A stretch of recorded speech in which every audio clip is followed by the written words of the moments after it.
helping young, urban kids, find their path. You know what I mean? Essentially what the Alien brand was, here to do. Before NFTs were a thing, to be honest with you, we would create these limited edition art stuff that we would just drop. If you were just loyal fans of the brand, you would know how to find us. I'm ready to close, and these kids are lined up waiting for, some Alien gear. Our community, what you were doing, what we were doing downtown, nobody can re-emulate that. Hey there, it's me, Roxy Cottontail. You might know me as a DJ, artist, designer, and New York City party promoter, or from my bunny logo. I'm putting all that on the table and writing about the years that transformed music and the New York City scene. I've interviewed 250 friends and colleagues I admire. I ask all and reveal all. Please join me and the Tales to rediscover the 90s and the Y2K magical landscape of music, art, technology, and streetwear. This is Roxy's Tales. So this is your boy, Steve, aka Quan Luv, creative director behind A.L.I.E.N brand. I'm just one of the street hearts of NYC. My guest this week on Roxy's Tales is Quan Luv, the force behind A.L.I.E.N NYC. When A.L.I.E.N began in the Y2K era, Quan immediately caught my eye, and he became one of my promoters at Sway. Quan Luv's style and the A.L.I.E.N crew at large were bold, brave, and bringing an undeniable vibe. From the dance floor to the streets, Quan turned his energy into identity, building A.L.I.E.N NYC into a platform that connected music, fashion, and culture. Without further ado, Quan Luv. Do you know how we met? I want to say it was Mello first, but I want to say I met you before Mello because it might have been A.L.I.E.N. Might have been A.L.I.E.N. I wouldn't be surprised. Because I was involved in the early stages and, throwing the events for a New York thing, which was at an arcade on Mott Street. Were you at that? I want to say I was. When I was doing 323 on Thursday nights upstairs, A.L.I.E.N was doing downstairs. And that was like my first introduction to Mello as well. Do you have any of those flyers? I wish. That computer from Brooklyn crashed a long time ago. Like, I don't. This I have. Yes. Classic, nostalgic right there. I think it was the first event at Sway. I love that you're doing this, man, because like a lot of us, like you said, don't have the receipts, and you do. Yeah. You know what I mean? You're keeping tabs. Like, yeah, I was there. Not only was I there, I was the one that was initiating the mix. So, you know what I mean? Literally. So. And it was like, this was 07. This was August 07. Word. I know that 323 was happening probably 06. I believe so, 2006 or 7. Yeah. I think that was the beginning. And then, I mean, after that, you hosted a lot of things for me. Yeah. And introduced me to Mello, who then hosted like Rice and Peas for me, and then went on to do Electric Punani and all of the things. And he was like, he said that I think found you on MySpace. These platforms like MySpace were like, if you knew who was who, it was a big deal back then. You know what I mean? So like I was connecting with so many like, creatives, people who were just like really about whatever it is that they did, and we used to just link up downtown and just vibe. You know what I mean? And then eventually that's how the collective just started to formulate. It was just like a lot of just like-mindeds who was just like, yo, man, like I really fuck with what you do. Like let's figure something out. And I'm like, I'm with it, man. I'm with it. And so when did A.L.I.E.N start, and how did it start? It started, ironically as an independent project. It was just me, myself, just, navigating through Manhattan by myself. You know what I mean? Just like, figuring out where I wanted to plant my flag. And at the time I was under Uncle Sam's Navy, something like, it was like it's a military supply. Yes. I know it. So he hired me as a designer to design on military jackets and whatnot. Did you go to school for this? Like, how did you? Nah, actually, my intention was going to be I was going to St. John's, and I was going to go to school for pharmacy. So the lady I was dating at the time, that's what she was in school for. And then eventually I dropped out and took some time off and started focusing on the arts, and A.L.I.E.N just pretty much took over at that point in my life. as I was like, navigating through the streets of downtown NYC, I would come across a lot of like-minded people, especially people who would like find my page through my online platforms. Like I'd have like an online blog back in the day, like Blogspot was like, the thing.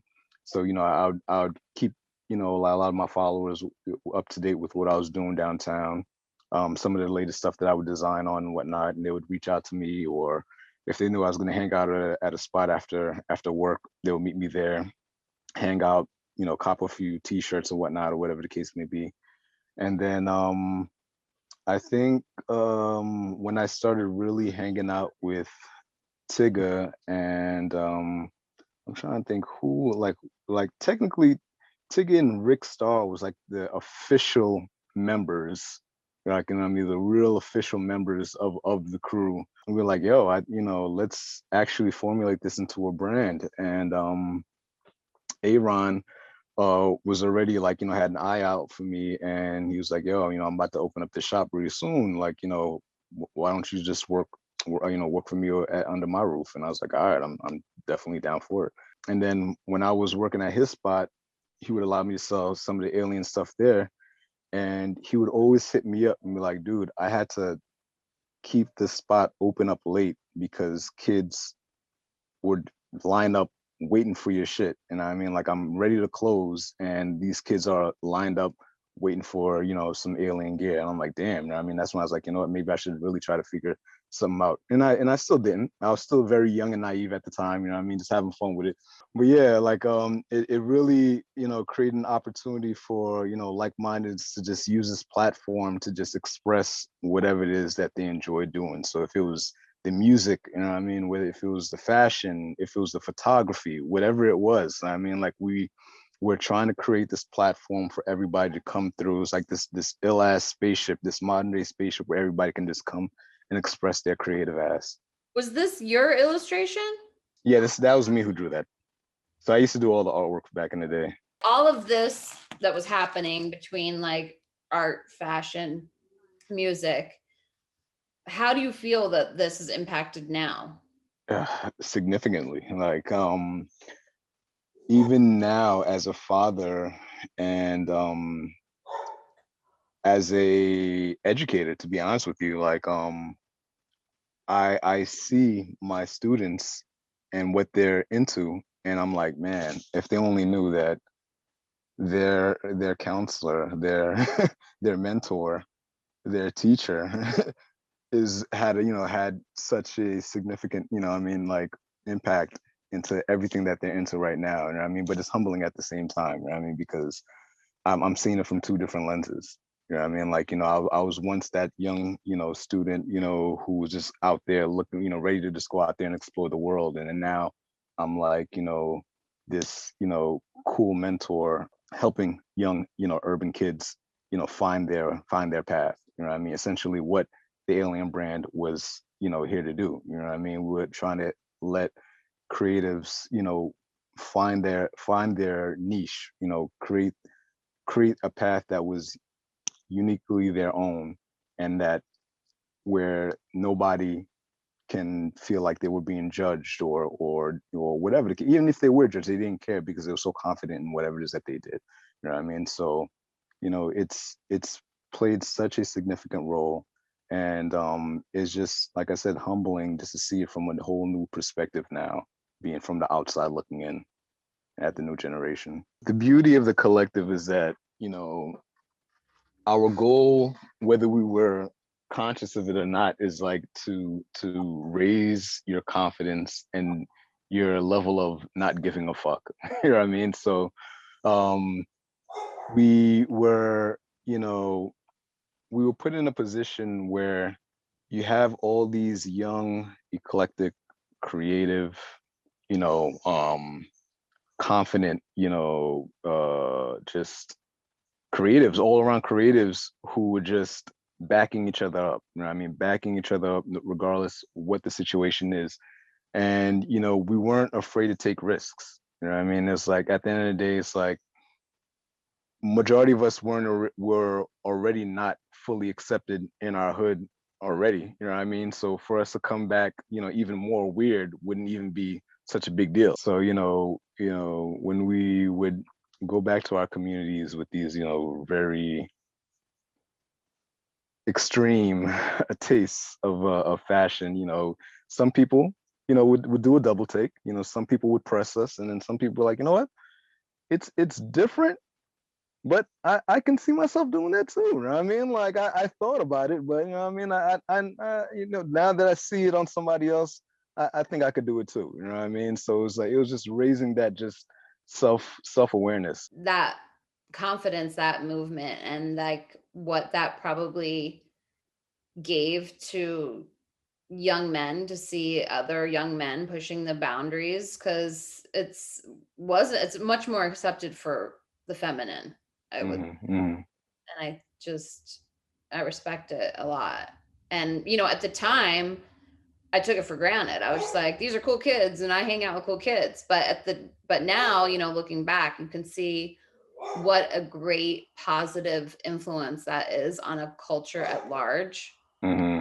It's really amazing.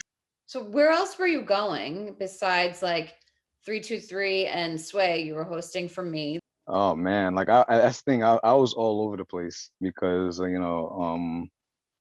was connected to so many communities. You know what I mean? So it's like some spots some nights I'll be downtown. Some nights I'll be in Queens at at an underground Jamaican reggae bashment party. You know what I mean? And then I'll be in the village somewhere. Like it was never a set schedule. You know what I mean? Like I would go home just guessing what the next day would bring, because it was never really like really fully planned unless somebody actually locked it down and said like, yo, this is locked down. But other than that, it was just like a free, like my whole life at that time period was freestyling. What people really don't realize, and only people who really knew me, Quan never wanted to be famous. Yeah, I had no intentions of being, a cool guy or popular or whatever. That's not my thing. That's why those who know me, they know me as Ninja Quan. That's why, like, they'll know me as the Ninja Cool, or like I was always behind the scene. I love being behind the scene. I'm a director behind the scene. I don't need to be in the forefront. I don't mind creating a platform for others to go out there and shine. Definitely go out there and do your thing. But me, I had no, intent to go out there and be a celebrity. So I decided to fall back and just really learn how I was going to structure the brand, structure the business, and take it to the level that it needs to be taken. So at that time, it was a twofold of me going back to school and restructuring the brand. And we were still doing some events downtown and overseas. We did some stuff in Japan, pop up in Japan. We did a pop up in Thailand, and then we were just doing some like just real um virtual like esque type projects where it would be like these mixtapes that we would drop before NFTs were a thing. To be honest with you, we would create these limited edition art stuff that we would just drop. If you were just loyal fans of the brand, you would know how to find us. So like I still want to keep that mysterious esque of the brand, where it's like, do they still exist? Do they exist? Like, is it still a thing? Is it not a thing? Whatever the case may be, like that was always my thing. So that, if anything, that was my intent. You know what I mean? To keep that mysticism behind the brand. So now, moving forward to where we're at right now, we're in this transitional period where we're going to be resurfacing. We're going to be getting ourselves back into the mix of things. And now that everything has now transitioned into a virtual platform, it's almost like we've been preparing for this whole time. You know what I mean? So it's like a lot of the projects that we've been working on are virtual content for the virtual world, because we foresee this prior to it, manifesting to what it is right now. It was just stuff that, we just knew we had to just really like prepare ourselves mentally, creatively, and see, where we want to take, ourselves moving forward into this new generation of just creativity. Well, that's really exciting. And I too never wanted to be famous. I mean, I know that I made records with incredible producers, but I was originally dared to go in the studio. It was never Mm. I didn't want to, yes, DJing, yes, but like to be the one performing on a microphone in club was never my intention. I always wanted to celebrate everyone else. Like, Mm. and bring everyone together was really my ultimate goal. What is like some music that you think really encompasses and personifies that decade from 2000 to 2010? Whether it be the house, whether it be the punk, whether it be the garage, whether it be the grime, whether it be the reggae. It's like that's what I'm saying. It's like it was such a rainbow effect of just so many vibes. You know what I mean? There was so many vibes, and I feel like we were the only one. When I'm saying we, our community, what you were doing, what we were doing downtown, nobody can re-emulate that, re-stimulate that, like re-imitate it. It's like it was just one of a kind of that particular era. You know what I mean? Like anybody right now, it's like they're labeled with whatever it is that they're labeled with. But us, like you could come in and it's like so many different mixes of just energies, and it was just amazing. Like it's just I can't even put it to words, man. Yeah. But it was that in that way where it was like every genre, every type of music was just so energetically shared and celebrated.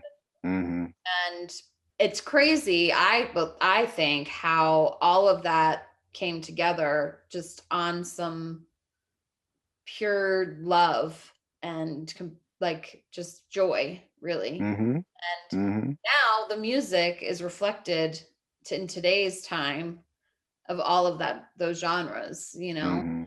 It's a very wide open mix of influences. Mm-hmm. It's cool to like revisit history and now share it with the world because it's undocumented. Yeah, exactly. Any other brands besides Alien that you think were very influential? I mean, a New York thing, obviously. Around that time period, I was, around like Mishka, so Greg, when he was doing his thing, and planting the seeds for that. And we were both close with the Sugar Headquarter girls, as well as Shane. Shane, I remember when he was first introducing the concept of Hood Buyer, and Telfar as well. They shared, some of the projects that they were working with at the time, and look where they're at now. Doing their thing wholeheartedly. Yeah, it's incredible. I know both Telfar would host and DJ early parties of mine, and then Shane hosted. Like, what did that time mean for you? And I mean, I know you already expressed it was pure freedom, which it was. Yeah, it was just it really allowed me to find myself, in all honesty.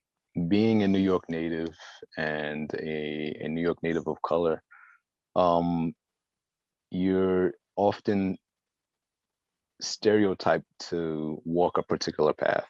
That time period really allowed me to just stretch my arms freely and not care who I might hit while I'm stretching my arms.